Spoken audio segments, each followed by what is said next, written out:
toy maker, author, and creator of LifeLines, an organization providing resources and workshops to help people struggling with anxiety and depression find their path towards self awareness and meaning.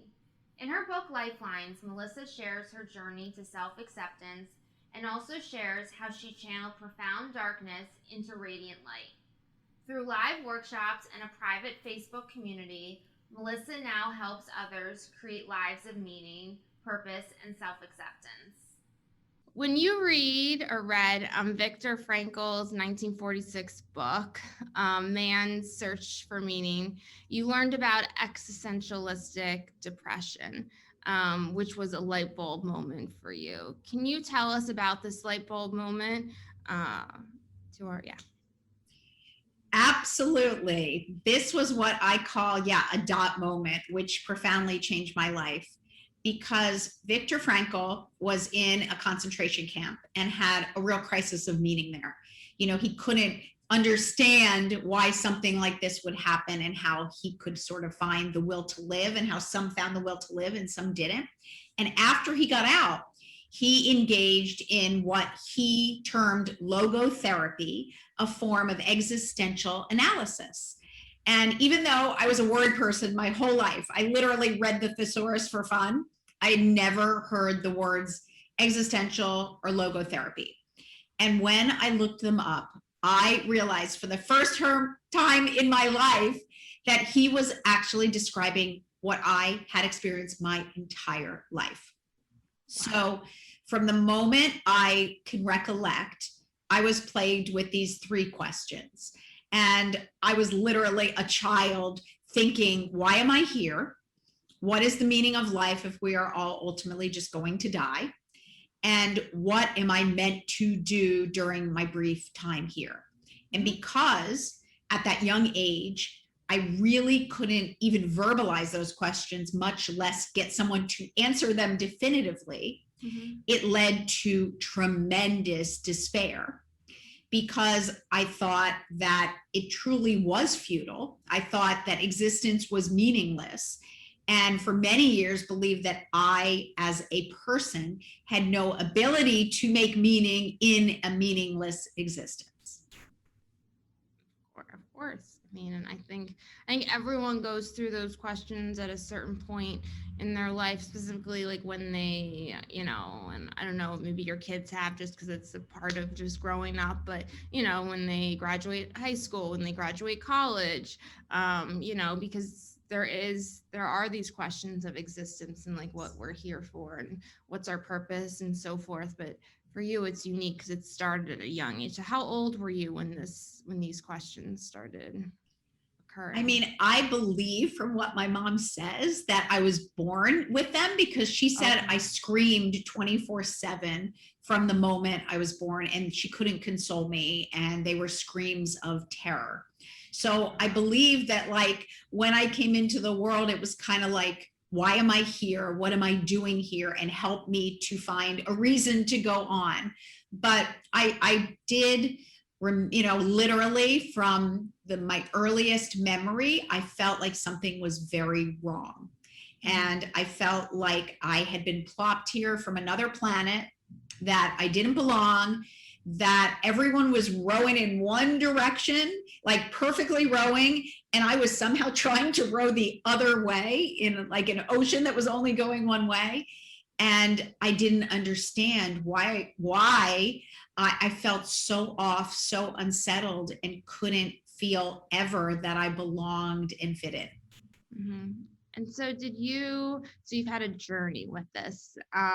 So I guess you could talk a little bit about your journey in a bit of a nutshell. I mean, obviously we could probably spend hours discussing your entire journey, of course, but you're married, you started this very successful, or you have this very successful toy company called Melissa and Doug, you and your husband.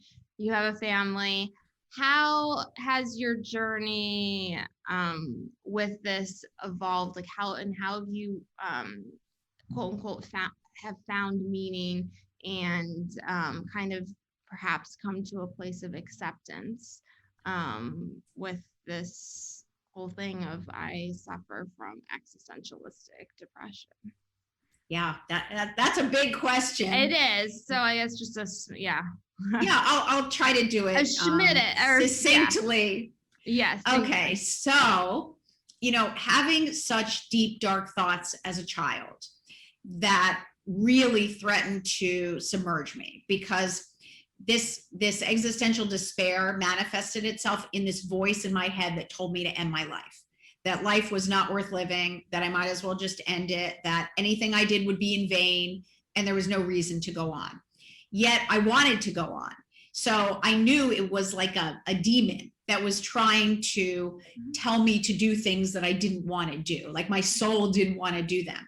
So the only way I survived through life was to try to deny, repress, and disassociate from that voice and everything I felt.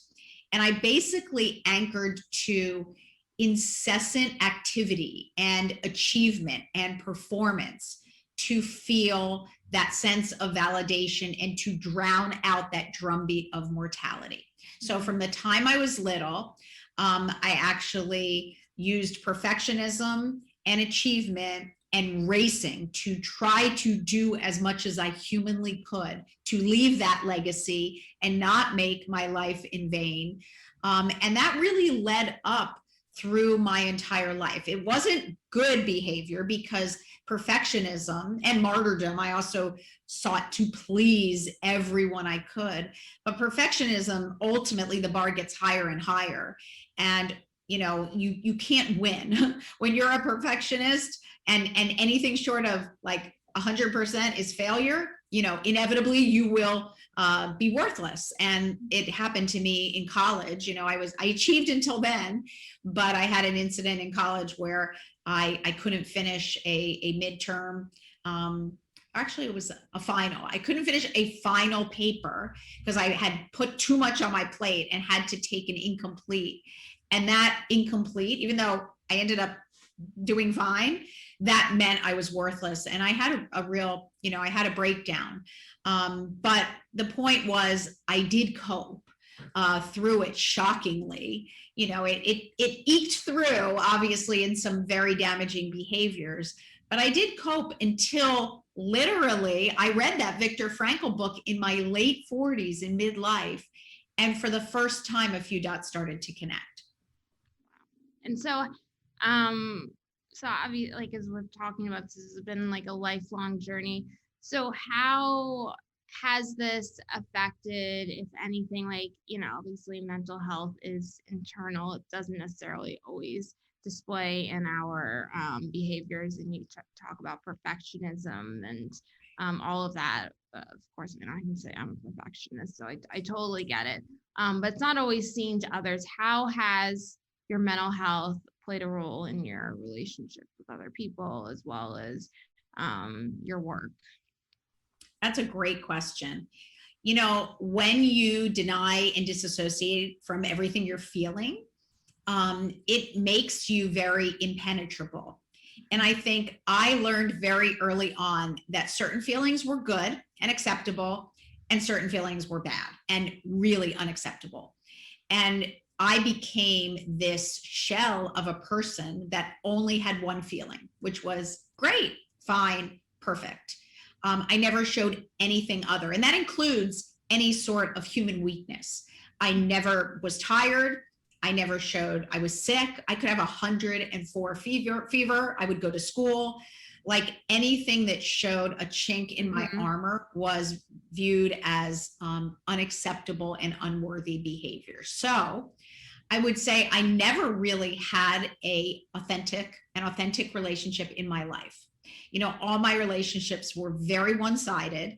I was kind of like the person people would turn to for support, but I never showed I needed anything. And because of that, every relationship was expendable for me, because the truth was I never got anything out of it. And I became very cynical about people. I said, they only want to use me. They don't care about me. Now, in reality, it was because I didn't let anyone care about me, because it was, in a way, my method to validate the fact that no one cared about me. But I believed it.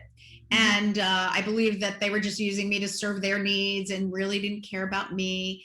And I became, in my life to everyone, basically a martyr who did everything that was asked of me, was always there to support, but inside was becoming very bitter and bereft because I was serving from an empty well. And my well had never been filled at all.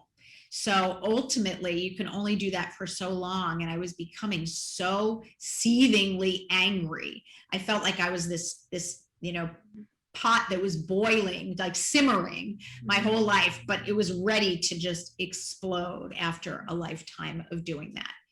And when you don't accept your feelings, I also had a really hard time accepting others' dark feelings. So when my own children would have despair, I was really, it made me feel very unsettled and unable to fix them. And I would immediately, anybody who had an issue, I was like, tell me what the issue is and let's figure out how to solve it. Because that's what I had to do with myself, right. Because I was so terrified of letting those feelings come in. And I think, with others, certainly my kids, I think I did show this image that wasn't realistic. It was like I never felt anything except I was always just right there, like perfect, and never really showed them that they could feel it was okay to feel sad, and never really allowed them in my presence to just be sad and not want to fix them. Right. No, and yeah, absolutely. And I'm sure it's definitely changed over the years. I take it that your kids are in their 20s or, older now. So I still have young ones. I still have a 13 and a 14. They go from 13 to 27. So, you do? Okay, sorry. We still have the full gamut. Young ones. Okay. When you were at Duke, you had mentioned that you had this epiphany moment where you thought about suicide and you couldn't finish your final. I think that's what you mentioned. Yeah. You also developed an eating disorder. What was what was the catalyst for this eating disorder? Clearly it had to do with your mental health state and so forth, but how did it manifest into that versus obviously suicide, and if you know what I mean. Yeah, I think all my detrimental behaviors stem from the same thing. It was powerlessness toward my mortality. Because I felt unable to control the fact that I was going to die and I couldn't seem to thwart death. And those thoughts were so vicious in my head, I needed to control every other thing to try to feel a sense of power over my life. So from the time I was very young, I controlled everything. I mean, anything I could, I controlled. And eating was just one of those many things. I controlled how I looked. I controlled my behavior. I controlled my performance. I controlled my eating. I controlled my exercise. I controlled my spending. And anything else I could control. So I think my disordered eating started really young. My first eating disorder was when I was like 11. Wow. And that was triggered from, and again, it was all triggered from a lack of power and a helplessness toward the futility of life. But specifically, that one was triggered because I had moved to Boulder, Colorado, and I felt like I didn't fit in. And everyone there was like, I don't know, I moved from a school where I did feel I fit in because it was more academic and I'm more academic and sort of artsy. And I went to a community that was just, I felt like everyone was beautiful. And I felt this sense that I would never be popular and I would never fit in. And I was desperate to be more like them. And because I couldn't through who I was, I tried to do it through controlling my food because I thought maybe if I'm thinner, and by the way, I've always been like real thin. So it wasn't that I had a weight issue. But I thought maybe if I look different, they'll accept me. So it was really sad. And that eating, that control through food, I mean, and all the other damaging behaviors too, still continue today. Whenever I feel a sense of powerlessness, I immediately, it's like my addiction, you know, I immediately go toward those things I can control. And I have to be very mindful to not let that get to a point where it hurts me. Of course. Yeah. I think when we have all these thoughts and demons about existentialism and, our purpose and, you cover the gamut, we're all searching for meaning. And unfortunately, as my mother would say too, there is no great answer. I mean, you kind of have to create your own meaning. Yes, you can look to religion and the higher power, whoever that may be, depending upon who, your religion. But yeah, you can only learn so much and know so much. I mean, there is no answer. And that's hard to control. I completely, I understand. Well, there is an answer. I mean, it's just a very individual answer. Right. Well, that's my whole point. There's not, okay, there's not this, whole, you go to see X. Okay, well, this is the answer. This is what, yeah, that's what I mean. It's individual to the person. Yes. Yes. Exactly. Yeah. All right, so your website, LifeLines, features a falling leaf as one scrolls down. The leaf lands in a larger pile at the end of the page. How is the leaf symbolic and significant to your journey with your existentialistic depression? Oh, that's a great question. The leaf is everything to me. And I have had a tradition my whole life where in the fall, I try to catch leaves as they're falling from the tree before they hit the ground, because I view that very journey as the journey from life to death. Because when a leaf separates from the tree, it is actually falling to its death and ultimate rebirth in decomposing in the earth to rise up as something brand new. So I started to see this as a metaphor for my own life and my own hope that one day I will rise up into something new and vibrant again myself. So I thought if I could catch a leaf in the middle of its journey and kind of give it a send-off, say goodbye to it, it would maybe immortalize me in this communion with all life. So everything we do at LifeLines, even our logo, has leaves in it, really signifying that leaves can both rise up in the spring as new birth and then fall off the trees in the autumn and decompose in the death rebirth process. So that leaves and nature are very essential to everything we're doing at LifeLines and are helping me to accept, and I think if I can accept that my own journey will be that of the leaf and that hopefully I will again be reborn into something, then I will perhaps be better able to accept it. That's beautiful. I've never heard of something so beautiful like that. I mean, I've never even thought about it. That just holds such a strong message that I hope your community, really gets. It's remarkable. I would have never even put two and two together. I don't think anyone would, until they meet you. So, and go to your website. Thank you. So in your view, how has your website supported people with mental health challenges? And can you speak about the quote unquote backpack?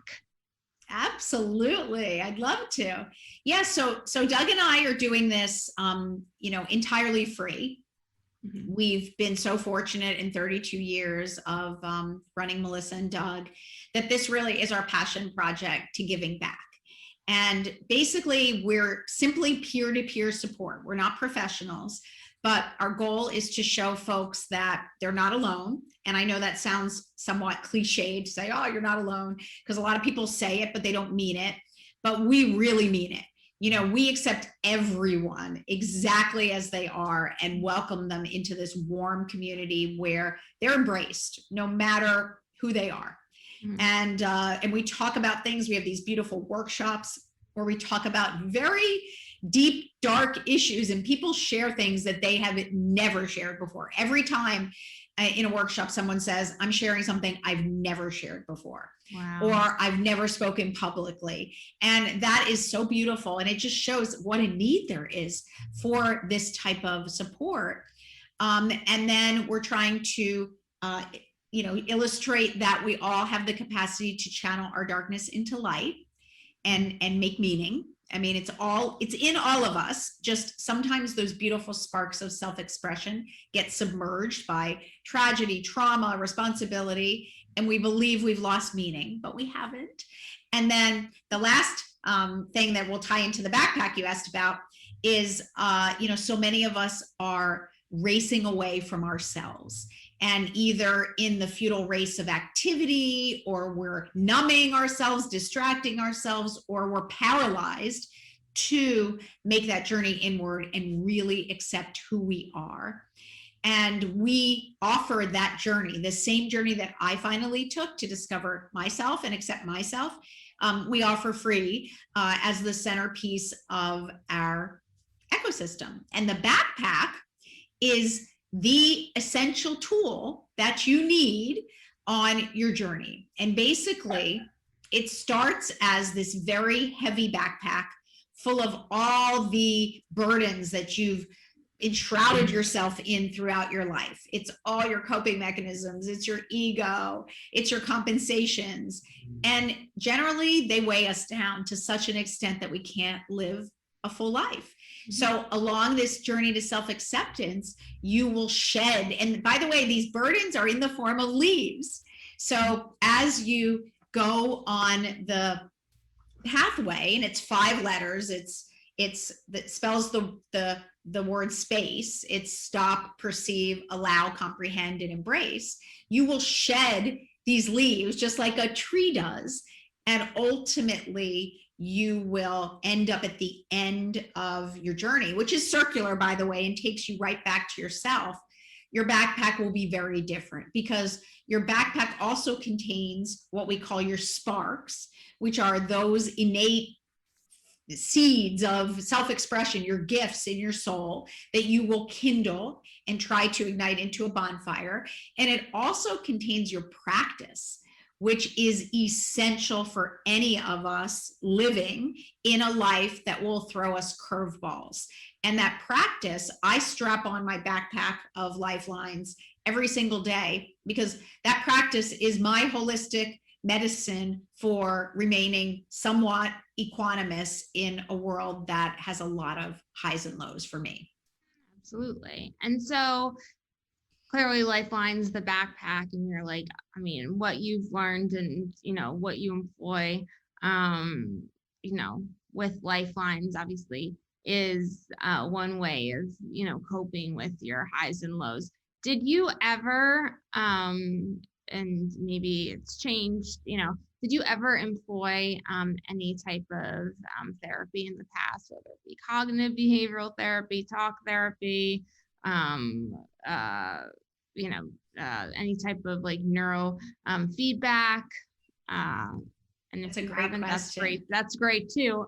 But it'd be interesting to know. I think therapy is essential, and it is part of my practice now. However, when I was in my perfection mode, I could never admit that I was flawed and needed therapy. So I didn't engage in therapy until my late 40s, when I finally kind of broke. I cracked, and I was like, I can't do this alone.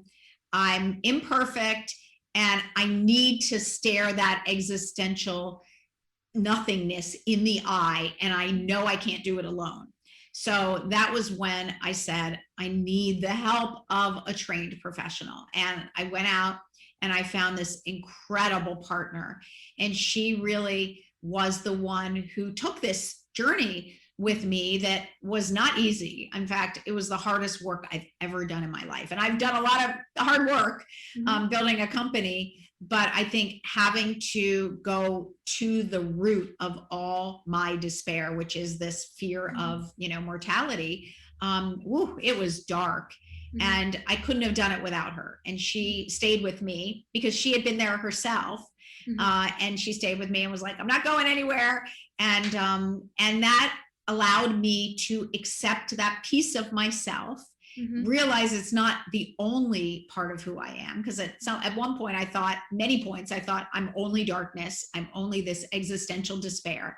But I realized, no, I'm the full spectrum of emotion. That's just the low. That's the abyss. But I can come back up, and I can reach the peak of elation too. Yeah.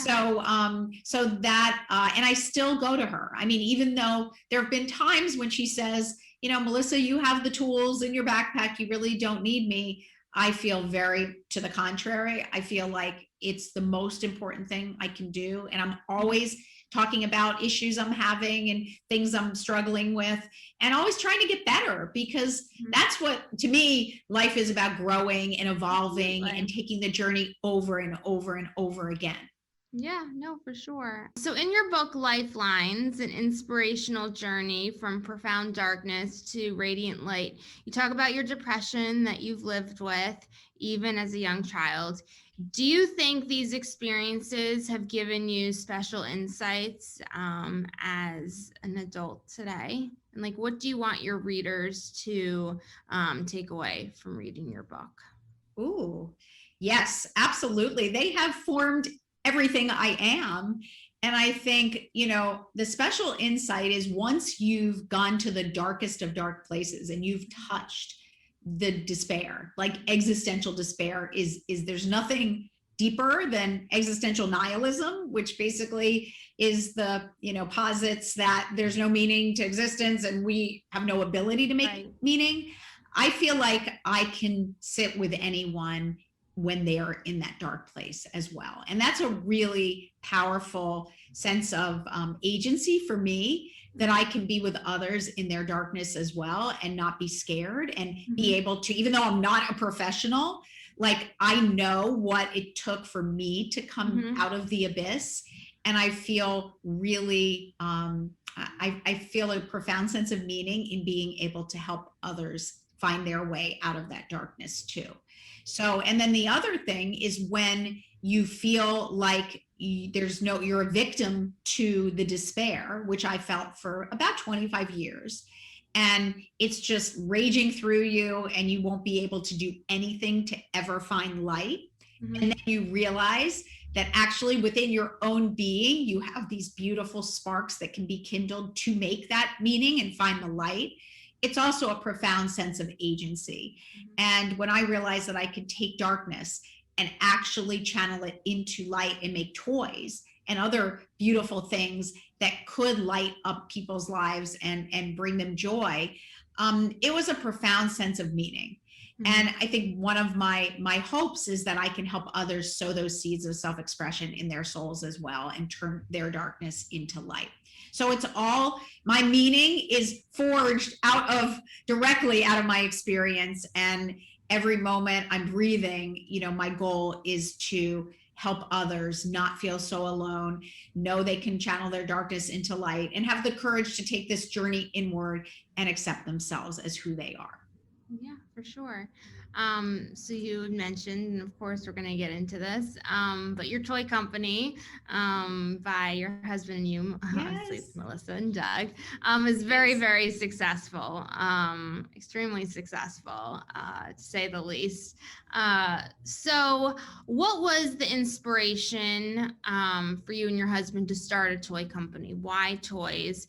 And I guess, I know you had just mentioned that it just brings meaning to your life, and a way to help others, like bring meaning, or not meaning, but light. You know, toys are very, they're fun to use. It's a growth process for children, you know, depending upon the specific toy. But again, yeah, what was the inspiration to start this toy company? And, you know, how has this company really kind of shed light on your life? I mean, it's such a huge achievement, and continues to be. Well, you know, I never would have had the courage to do it without Doug.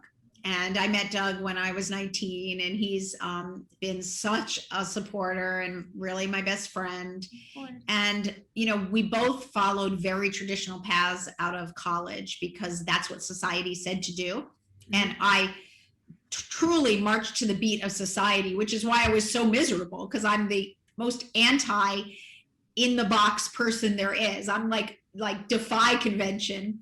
But I was doing a job that was like soul sucking. It was just making me so sad, and I wasn't good at it, and I didn't know why I was doing it. I was becoming really despairing. I was very depressed.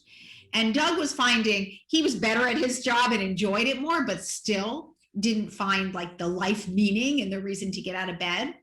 And I didn't know what I was going to do, because it was really hard for me to get out of bed each day and go to work.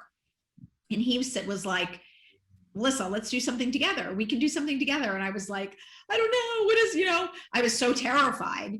And he convinced me to go away for a weekend, and that we wouldn't leave until we figured out what it was we were going to do. And he always jokes, we conceived a toy company out of wedlock because we were just dating. And we decided pretty quickly that it had to be something based around children, because three out of four of our parents were educators themselves, and my dad was an educational publisher. So they were all involved in children's causes. We loved children, and we knew that if we could do something to spark their imaginations, that it would have meaning and maybe impact people in a positive way. So we decided to make children's products. It's amazing. And, it's a special message. I'm not so sure that people, and I mean, you could attest to this, but people really go, do their research on who you and Doug are. And, and obviously, for instance, LifeLines, you type in your name, of course, LifeLines and Doug's name, comes up, but and I know you talk about it in one of your films about how, your toy company has really been one of, I want to say, the breadwinners, just I mean it in terms of your life, and it's given you a lot of purpose. And let me add one thing, because you did ask how it changed my life. And I think, we focus on open-ended play, which is to me, the essence of childhood. It's toys where the toy isn't doing the work, the child is doing the work. And the toy, if you look at it, it's not screaming to you, it doesn't have bells and whistles, it doesn't have flashing lights. It basically only comes alive in the hands and imagination of that child that's using it. And to me, that is what children and childhood need to do more than anything. It's really forging that sense of the extraordinary in the ordinary, and that anything is possible if you use your imagination. So when we have a shape sorting clock, we don't want the child to just use it to put the shapes in the cavity as is. That's the basis. That's like the table stakes. When that toy comes alive is when they start using it in multitudes of other ways outside the box. And they use it, to create a game where they use it to balance the shapes on the top of the board and like have a game to see who can race across the room as quickly as they can, or they use it to identify shapes as quickly as they can. So we call it countless ways to play. And really, we believe that if in childhood you can see everything in your life not as it is, but with all the potential of what it can be, that we will become a much better society of innovators and problem solvers and independent thinkers. Absolutely. And it continues to grow in so many ways. Even though I'm not a child, I feel like I need to go down to the toy store right around the corner and buy one of your toys now and just have it sitting on the shelf as somebody that I've interviewed. So getting back to mental health, we've been in a crazy pandemic. Hopefully there's light now at the end of the tunnel.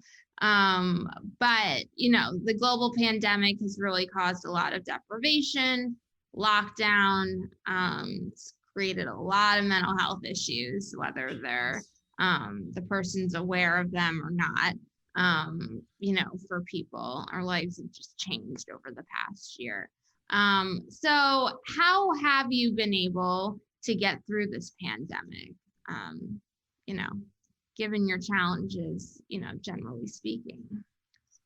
Well, I will say, and I'm sure many can relate, I haven't been afflicted nearly as badly as most. So No, some and people I say the same thing. I mean, there's been so much, especially from a financial standpoint.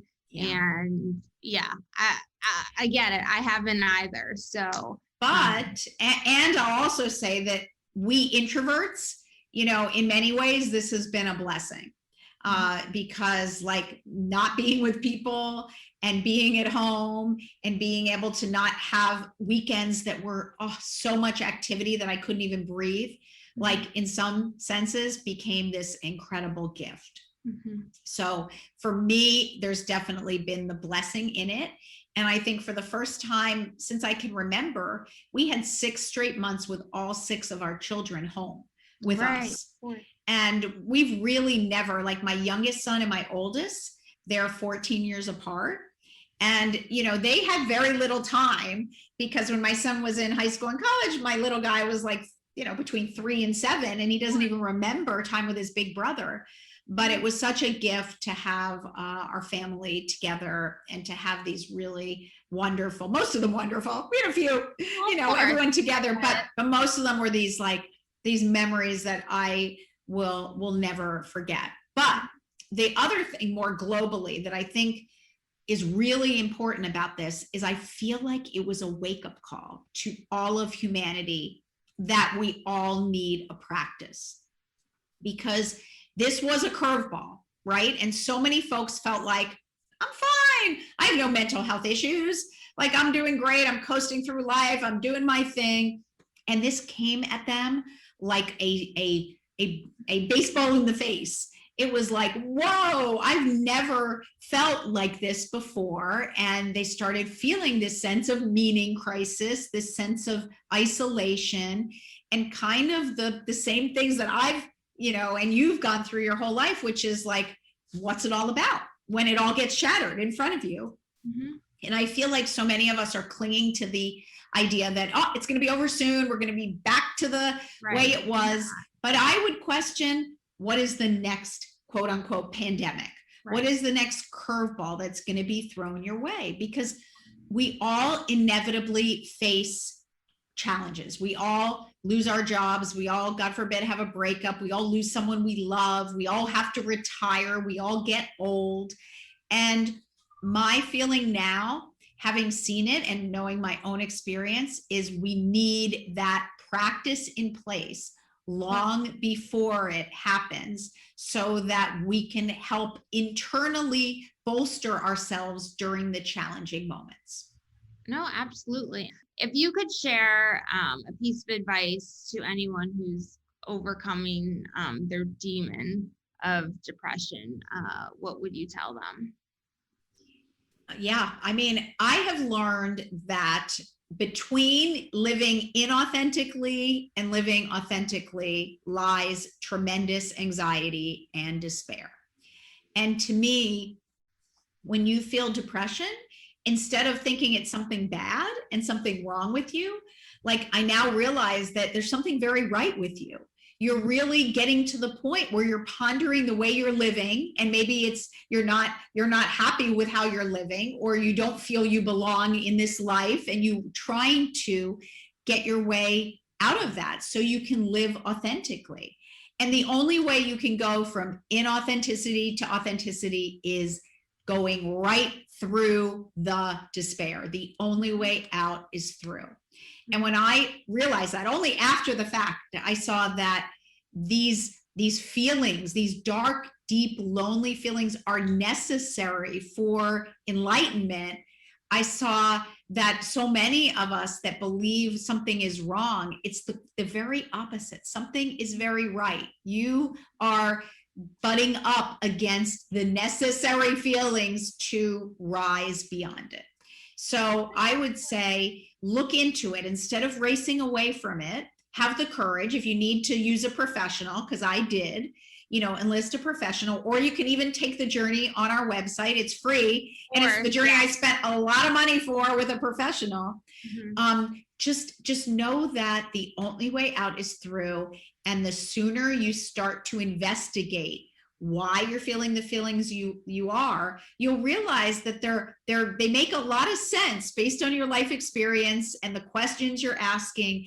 And if you can have the courage to stare them in the face, you will ultimately find the way out. I would agree. This has been wonderful, Melissa. I could talk to you for hours and hours. Me too. That was so much fun. And and your website's amazing, and everything that you and your husband are working on. I think, like, even with my work, I mean, it's very, very important work. And it's only gonna get stronger and more beautiful, and really help others, in the years to come. Thank you so much. What you are doing is amazing, and I'm so honored to speak to your audience. Thank you. They can contact me too. Like, if anyone ever wants to contact me, I'm at Melissa Bernstein at LifeLines.com. Perfect. And I'd love to speak with anybody. Absolutely. No, for sure.